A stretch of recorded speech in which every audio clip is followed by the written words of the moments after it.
I'm Joan and I've lived in Kirkby since 1954. Hello, I'm Evelyn and this is my husband Richard. And we've lived in Kirkby since 1958. Evelyn, Richard, can you tell me how you first come out to move up to Kirkby? Yeah, I was in hospital having my second baby and the girl in the next bed said to me she lived in a place called Kirkby, and I said, where's that? And so we said, oh well, we'd like to do that because we were on the housing list. So we applied for it, and when we came up it was this army camp, you see, but as they moved out we moved in, sort of thing.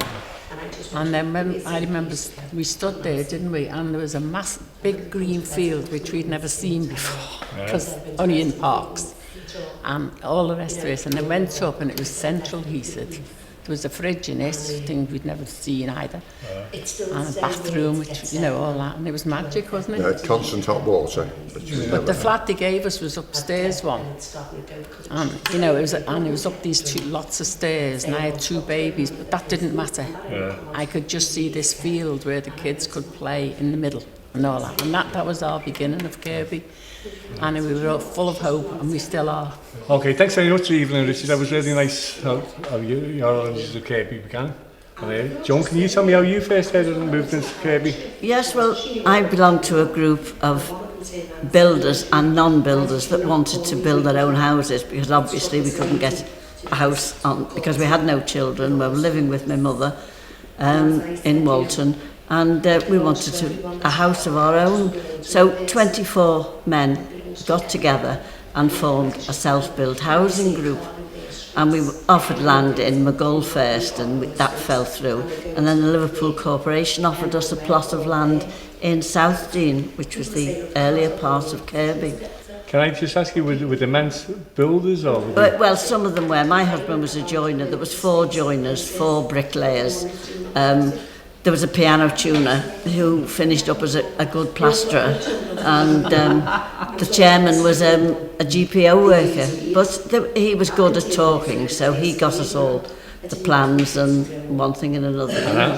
How long was it from the original plan to you actually moving into Kirkby? Well, the original plan, we had to build up funds first, and by the time we got the piece of land, it took them 3 years to build 24 houses. But of course they didn't cost us half as much as they would have done, because they'd put 3 years' labour into it, you know.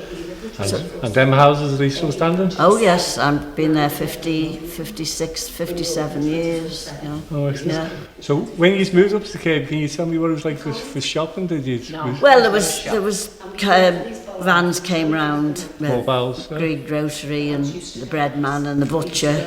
There was a school, Cherryfield School was there when we came in, but we had to walk from the cherry tree. The trams came up to the cherry tree and we walked from there to the site. I used to spend quite a lot of time on the site while my husband was building, and that. And it was great. There was fields behind us. You could have walked from the house practically to St Chad's, just over fields.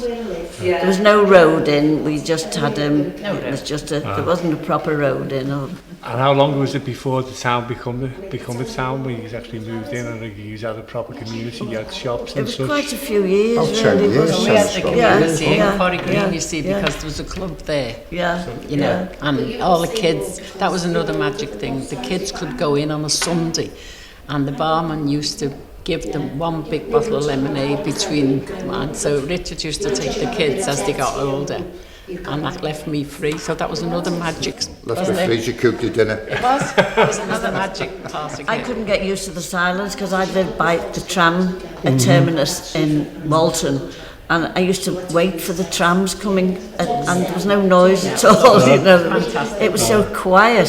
It was.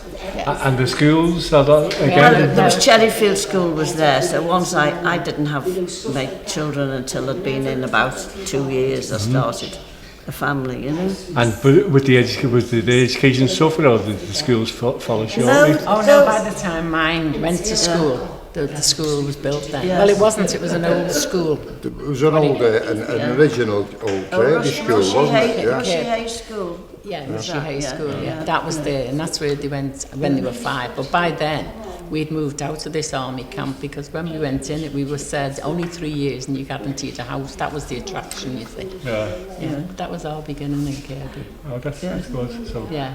And then look, if we move on to the 60s, the town centres are built, so we got the secondary schools, and then we've got an active social life. Did you spend much socialising in the evening around all Kirkby? Well, you made your own social.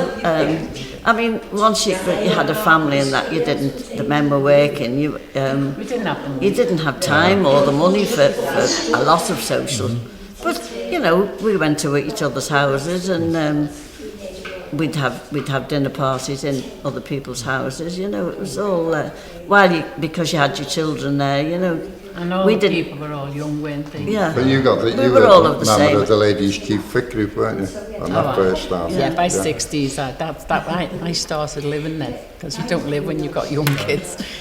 Working wise in the 60s again, women actually started going out to work and to Birdseye. So you could actually work. No, because it was night work. Yeah, but it was local work. Evening work, yeah, for women. No, I couldn't go. Well, I worked in electric first, and then I worked in the craft. Did you work at night? No.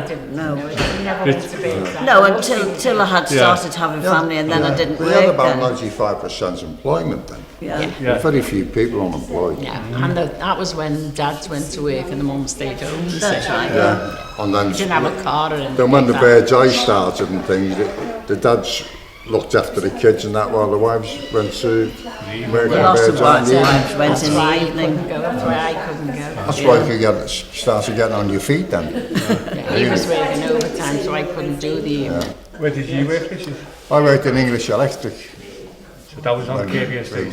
Yeah. No, on the East Lancs Road. Oh, yes, sorry. Bye-bye. Yeah. Went bye-bye. That's all we had.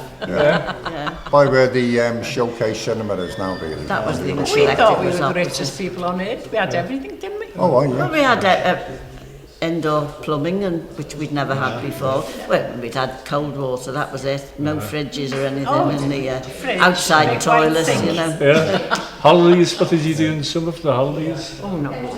But to give you an idea, my take-home pay with overtime from English Electric was £10 a week.